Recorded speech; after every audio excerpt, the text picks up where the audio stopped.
Birch bark is one of the most useful materials we have in wilderness survival. I'd like to show you how to use birch bark, and I'd like to show you some of the things you can make with it.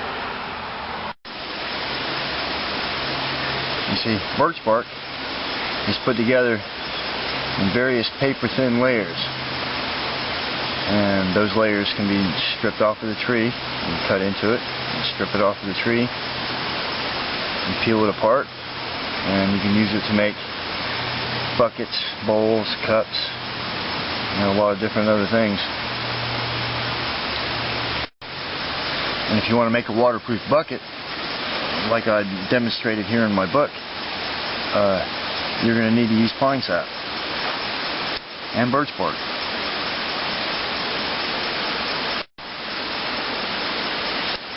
Every one of these tools you see here are birch bark working tools.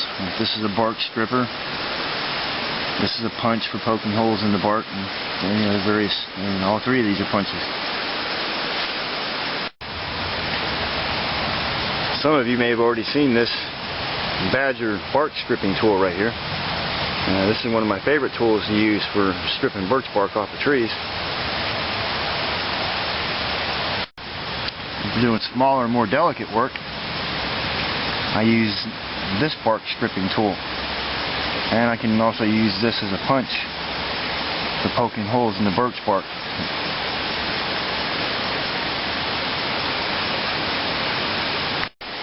This is one of my favorite bark working tools right here. It's an aluminum awl that I made. And as you can see, it's just absolutely razor sharp. And it's got a nice bulb on the end for easy grip.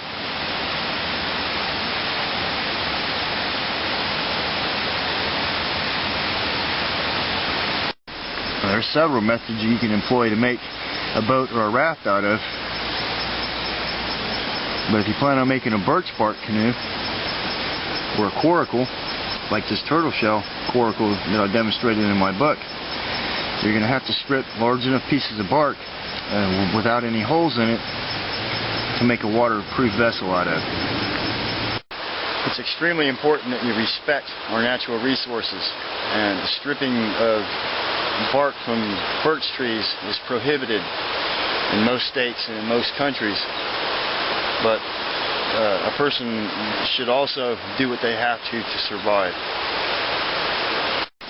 So before you can use any birch bark, you have to be able to strip it off of the tree, and you quite simply split the bark, and you take your bark removal tool and you carefully work it down the branch in between the bark and the wood.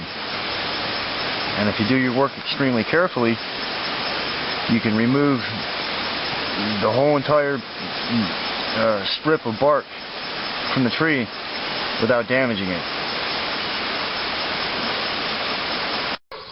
Okay, this is a paper birch right here. As you can see, the bark peels off in these little papery thin layers. And this stuff is absolutely perfect for fire building. And just to demonstrate the versatility of the method, this is a linden tree. You can see the great big giant leaves right here. And you take your bark stripping tool,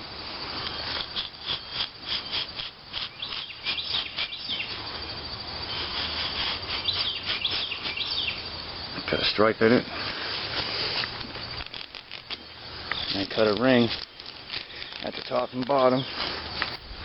Once you've formed your ring all the way around, and you've cut your strip, and you slowly start to work the tool in behind the bark.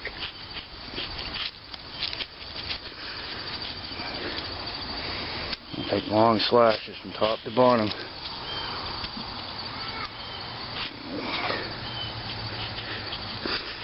And as you can see, the tool easily removes the bark. See, quite similar to filleting the skin off of a fish.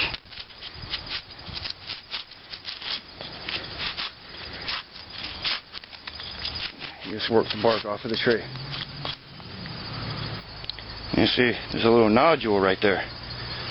And if I just try to tear the bark off of there, it's going to rip open at that spot. So what I got to do is carefully work my tool into that area. You see, when I'm done, I got a big piece of bark that I can use to make some of the things I need to make out of. And if you do accidentally get a tear like this right here, well, that's okay. I can patch and piece my work together and make that okay. So, a versatile method, and there's more than just birch bark that you can use. There's other barks out there as well. Thank you, Badger. You helped me out a lot today. Just to demonstrate how well birch bark burns, see? Just touch it with a flame and instantly catches on fire. Now this is the birch bark from a dead tree, and I can use it to make some of the things I need to make also. If I choose not to strip it from a live tree, I can conservatively use this natural resource without taking it from a live tree, because birch bark lasts for years and years after the wood on the inside has rotted away. And you can find this laying around on the ground. And if you can't find birch bark, there's other barks out there that you can use, like bark from the linden tree, or the lime tree, the tree of heaven, and there are others. Now I need a means of sewing my bark together, and I'd prefer to use honeysuckle vines. But today I'm going to use this yucca leaf. And the yucca leaf makes a wonderful cordage. I can make a hand-laid string or rope out of it. And this is what I've decided to use for today's project. Of course, if you don't have a Badger bark removal tool, you can always use a jawbone. And something like this works just as well for stripping the bark off. And there's no limit to the tools you can use to do this job with, although some are traditional, like this one. Now for making a simple cup to drink out of,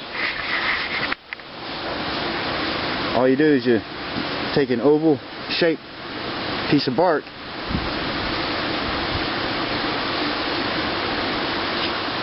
make a simple fold in it,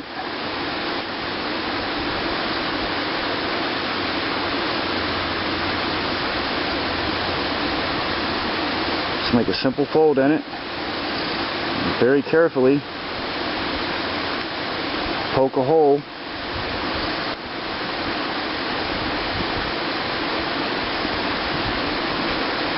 through all your folds, and you stick a branch in there to hold it together.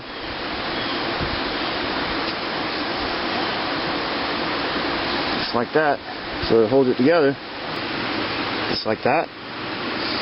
Hold it with your fingers and pinch it, and you can use that to get water to drink with.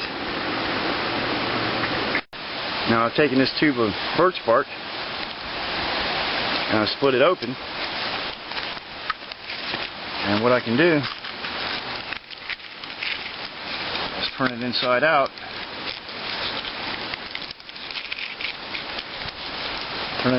like that, and I can sew it together, and I can make myself a nice little bowl out of it. So let's go ahead and do that. But before I can do that, I've got to get some pine sap and some welting material to reinforce this so that it isn't so flimsy.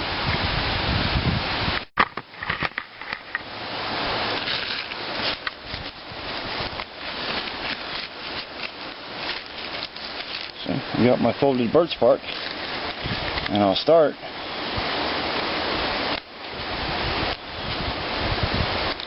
by poking a few holes in it.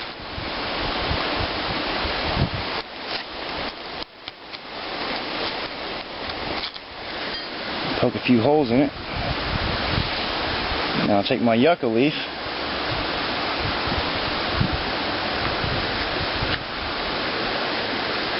and I'll start sewing it together.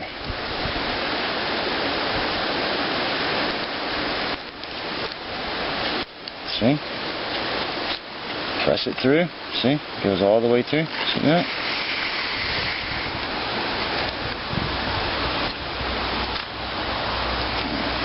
Now I'll repeat this process until I've got the sides sewn together.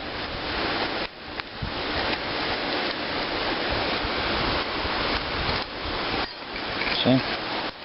It's just an easy thing. See that? And I just use the punch to press it right through. See? Poke the hole first. Press the leaf through with your punch. And then pull it in to sew it together. See? You just sew it together like that. See? Right now I've got a half stitch. See how there's gaps in between each stitch? When I've gone all the way to the end, I'll reverse it and I'll go back through each one of those holes and I'll complete my sewing. See? Punch goes back through a hole I've already made and you just pull it through the other side. Okay. That side's sewn together. Now I gotta do this side. Okay, now that that's done, I need a way of holding this open so that it stays open, and I need to give it some strength. So you just simply sew a twig along the top edge so that your bark doesn't tear, and it reinforces it, holds it together, and it makes a nice strong product for you to use. Like this here, I'm planning on using it as a little bowl or whatever to hold stuff in, and this will work perfect. Now what I have to do is melt some of this pine sap and seal my seams up on the inside. Seal them all up on the inside with the melted pine sap. Seal any little tiny pinholes that I might have, if there is any, and I'll have a perfectly good bowl to use.